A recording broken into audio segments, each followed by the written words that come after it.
যতদিন সাকিবের হাতে ছবি থাকবে ততদিন ইন্ডাস্ট্রি বাঁচবে, একথা বলেছেন কাজী হায়াতের ছেলে কাজী মারুফ।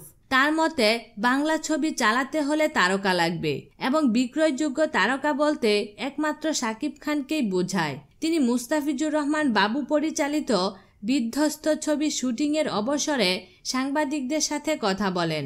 তিনি বলেন, আমরা যখন একটি ছবি নির্মাণ করি তখন মনে হয় আমরা শ্রেষ্ঠ কাজটি করছি, কিন্তু সেই ছবি পর্দায় দেখা যায় দর্শক ছবিটি প্রত্যাখ্যান করছে।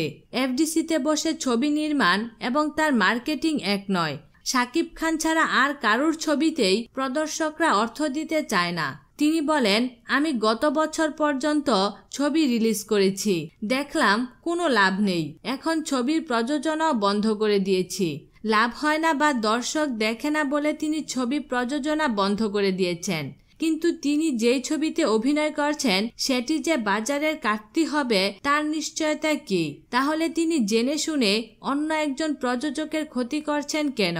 এমন প্রশ্নের জবাবে কাজী মারুফ বলেন, আমি এখন আর তেমন কোনো ছবিতে কাজ করছি না, অভিনয় করছি ঠিকই, কিন্তু প্রযোজককে লাভ করিয়ে দেওয়ার মতো তারকা হতে পারিনি।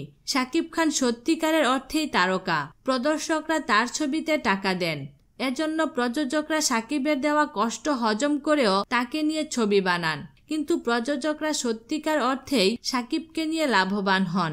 লাভ লোকসানের চাইতেও বড় কথা হলো প্রযোজকরা হল মালিকের সাড়া পান। কাজী মারুফ বলেন, টাকা আসবে কোত্থেকে? একের পর এক সিনেমা হল বন্ধ হয়ে যাচ্ছে। এই তো কদিন আগে পূর্ণিমা সিনেমা হল বন্ধ হয়ে গেছে, এখান থেকে আমরা 3 লাখ টাকা পেতাম, সে পথ বন্ধ হয়ে গেল। এভাবে অর্থপ্রাপ্তির জায়গাগুলো ক্রমশই সংকুচিত হয়ে আসছে। ছবি বানিয়ে তাহলে কি করব?